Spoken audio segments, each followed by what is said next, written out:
warahmatullahi wabarakatuh. Bismillahirrahmanirrahim. Alhamdulillahilladzi ja'ala ramadana sahrus siyamil mu'minin. Assalatu wassalamu ala asrofil anbiya'i wal mursalin sayyidina Muhammadin wa ala alihi wa sahbihi ajma'in. Amma ba'du. Alhamdulillahirabbil alamin. Puji syukur kehadirat Allah Subhanahu wa taala yang telah mentakdirkan kita untuk bertemu kembali dengan bulan yang penuh berkah ini, yaitu bulan Ramadan.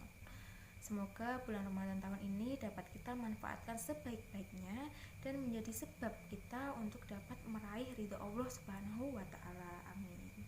Kemudian sholawat serta salam semoga selalu tercurahkan kepada junjungan kita Nabi Agung Nabi Muhammad Sallallahu Alaihi Wasallam, yang selalu kita harapkan syafaatnya, lebih-lebih syafaatul utsma besok pada hari kiamat. Bapak, Ibu, dan anak-anak yang berbahagia, pada kesempatan yang baik ini saya akan menyampaikan sebuah kultum dengan tema fadilah atau keutamaan dari sholat tarawih. Seperti yang telah kita ketahui bahwa bulan Ramadan adalah bulan yang penuh dengan keberkahan dan kemuliaan. Pada bulan tersebut, seluruh umat Islam diwajibkan untuk melaksanakan ibadah berpuasa. Namun, selain ibadah puasa, terdapat ibadah atau amalan-amalan lain yang baik untuk dilaksanakan. Salah satu amalan tersebut adalah sholat tarawih. Nah, sholat tarawih sendiri merupakan sholat malam yang dikerjakan setelah sholat isya dan hanya terdapat pada bulan Ramadan saja. Ibadah ini hukumnya sunnah muakkad atau ibadah yang sangat-sangat dianjurkan. Sangat sayang sekali apabila kita melewatkannya begitu saja, karena terdapat banyak keistimewaan dan keutamaan di dalamnya. Nah, keutamaan apa sajakah itu? Keutamaan yang pertama, sholat tarawih menjadi wasilah diampuninya dosa-dosa kita yang telah lalu. Nabi Shallallahu Alaihi Wasallam bersabda dalam sebuah hadis, "Mangkoma Ramadana imanan wa ihtisaban ghufira lahu ma taqaddama min dzambi." Yang artinya, barang siapa melaksanakan ibadah Ramadan, dalam hal ini adalah ibadah sholat tarawih, seraya dengan iman dan ikhlas, maka diampuni baginya dosa-dosa yang telah lalu. Hadis riwayat Bukhari dan Muslim. Nah, dapat kita simpulkan dari hadis itu tadi bahwa apabila kita melaksanakan ibadah sholat tarawih perlu digarisbawahi dengan iman dan ikhlas. Artinya bukan karena ajakan orang tua, bukan karena ajakan teman, atau bukan karena tidak enak dengan teman atau tidak enak dengan tetangga, tetapi benar-benar dengan iman dan ikhlas.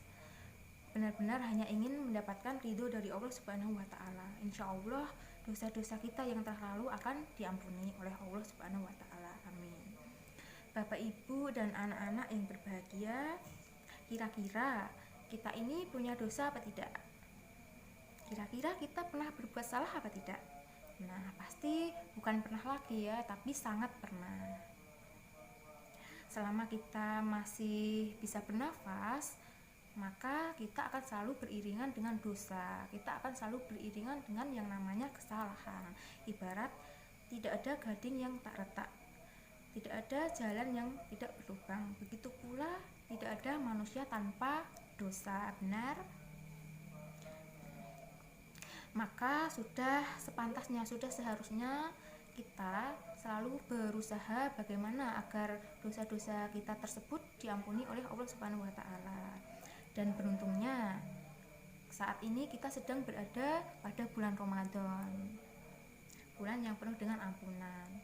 Salah satunya kita dapat melaksanakan amalan yang dapat menghapuskan dosa-dosa kita yang telah lalu. Amalan tersebut adalah ibadah sholat tarawih, yang mana hanya dapat dilaksanakan di bulan Ramadan saja ya. Kemudian keutamaan yang kedua, orang yang melaksanakan ibadah salat tarawih secara berjamaah maka diibaratkan seperti melaksanakan sholat qiyamul lail satu malam penuh. Sejatinya sholat tarawih ini bisa dilaksanakan sendiri maupun berjamaah. Tetapi bukankah sholat berjamaah itu lebih baik daripada sholat sendirian? Coba, berapa pahala yang akan dengan sholat berjamaah? Ya betul, 27 derajat. Pilih yang 27 derajat atau 1 derajat saja.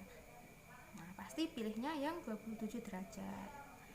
Berkaitan dengan keutamaan sholat tarawih yang kedua, Nabi Shallallahu Alaihi Wasallam bersabda dalam sebuah hadis, "Mangkoma ma'al imami hatta yang musorifa kutiba lahu qiyamul lailah," yang artinya, barang siapa melaksanakan ibadah sholat tarawih secara berjamaah bersama dengan imam selesai, maka akan dicatat baginya seperti sholat satu malam penuh. Nah, dari hadis itu tadi sudah jelas ya, apabila kita ingin mendapatkan keutamaan sholat tarawih seperti ibadah sholat malam satu malam penuh, berarti kita harus melaksanakannya secara berjamaah dan menunggu sampai imam benar-benar selesai.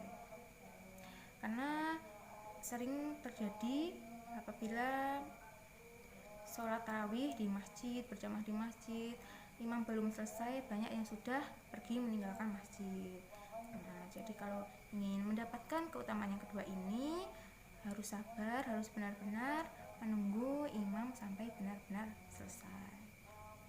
Nah, dengan mengetahui fadilah atau keutamaan dari sholat tarawih itu tadi, semoga tidak akan terjadi lagi fenomena jamaah-jamaah sholat tarawih yang hanya membludak pada awal Ramadan saja, kemudian seiring dengan berjalannya waktu akan semakin berkurang dan menjadi sepi di penghujung Ramadan.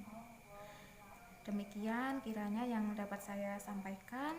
Apabila ada tutur dan ucapan yang salah, mohon maaf yang sebesar-besarnya. Saya akhiri. Wassalamualaikum warahmatullahi wabarakatuh.